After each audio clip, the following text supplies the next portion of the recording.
Why do 90% of experienced Java developers swear by inheritance?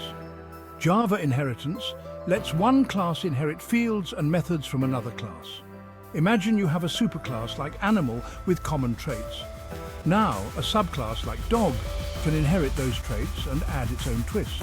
Here's the magic: subclasses can use the superclasses' methods and fields, but also override them to fit specific needs.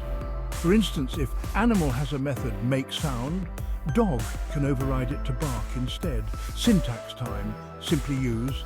And remember, constructors aren't inherited, but you can call them using the keyword. Need more flexibility? Java's got you covered with interfaces for multiple inheritance. In a nutshell, inheritance helps organize your code, making it reusable and scalable. So ready to unlock the full potential of Java? Embrace inheritance and watch your code evolve.